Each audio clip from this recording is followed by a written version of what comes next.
आ रही हैं वो किसी का भी दिल दहला देने के लिए काफ़ी हैं।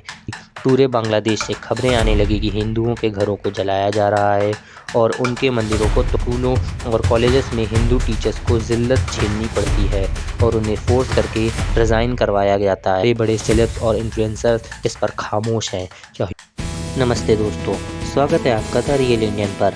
अक्सर हम कहते हैं कि इंसानियत की कोई सरहद नहीं होती, लेकिन पिछले कुछ महीनों में हमारे पड़ोसी देश बांग्लादेश से जो तस्वीरें और खबरें निकल कर आ रही हैं वो किसी का भी दिल दहला देने के लिए काफ़ी हैं। जब बांग्लादेश में तख्ता पलट हुआ तब दुनिया ने उसे एक डेमोक्रेटिक रिवॉल्यूशन का नाम दिया, लेकिन उस रिवॉल्यूशन की आड़ में जो माइनॉरिटीज़ खासकर हिंदूज़ के साथ हुआ उस पर दुनिया की खामोशी चुभ रही है। क्या ये सिर्फ दंगे हैं या फिर एक सुनियोजित साजिश उन लोगों के खिलाफ जो सदियों से उस मिट्टी का हिस्सा हैं? आज द रियल इंडियन पर हम बिना किसी फिल्टर के बात करेंगे उस सच की जिसे इंटरनेशनल मीडिया अक्सर नज़रअंदाज कर देता है।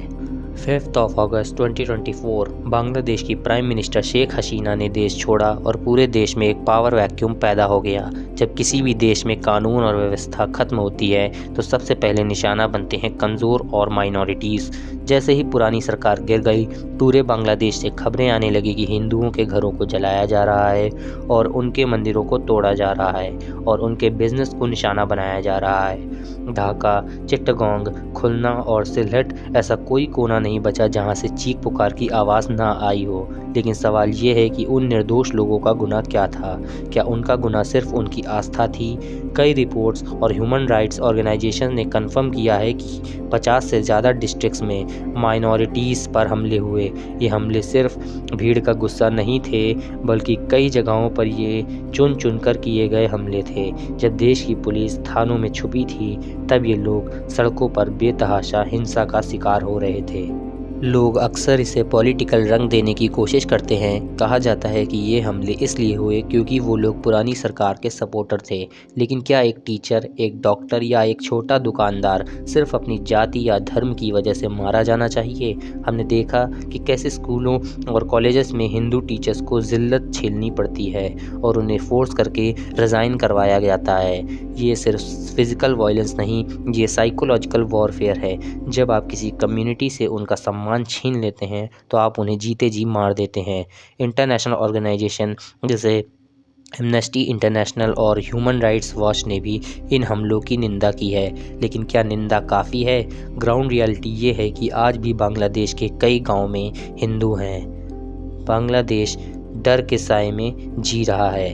उन्हें लगता है कि पता नहीं कब कौन सा जुलूस उनके दरवाजे पर आ जाए। भारत के साथ बॉर्डर पर भी हमने देखा कि कैसे हज़ारों लोग पनाह की तलाश में खड़े थे। ये तस्वीरें हमें 1947 और 1971 की याद दिलाती हैं। क्या 21वीं सदी में भी इंसान को अपने धर्म की वजह से अपना घर छोड़ना पड़ेगा? यहाँ एक बड़ा सवाल उठता है। इंटरनेशनल कम्युनिटी और ग्लोबल मीडिया पर जब दुनिया के किसी और कोने से किसी माइनॉरिटी पर आंच आती है तो पूरा सोशल मीडिया ह्यूमन राइट्स के नारों से भर जाता है। लेकिन बांग्लादेश के हिंदुओं के लिए वो आउटरीच कहाँ है? क्यों बड़े बड़े सेलेब्स और इन्फ्लुएंसर्स इस पर खामोश हैं? क्या ह्यूमन राइट पर पैमाना इस बात पर तय होता है कि विक्टिम कौन है? बांग्लादेश की इंटरिम गवर्नमेंट ने बार बार कहा है कि वो माइनॉरिटीज़ की रक्षा करेंगे। चीफ एडवाइज़र मोहम्मद यूनुस ने मंदिरों को दौरा भी किया। ये अच्छा कदम है, लेकिन क्या ये काफ़ी है? जब तक उन लोगों को सज़ा नहीं मिलती जिन्होंने कत्लेआम मचाया, जब तक उन घरों को मुआवजा नहीं मिलता जो राख हो गए, जब तक ये वादे सिर्फ कागज़ी हैं।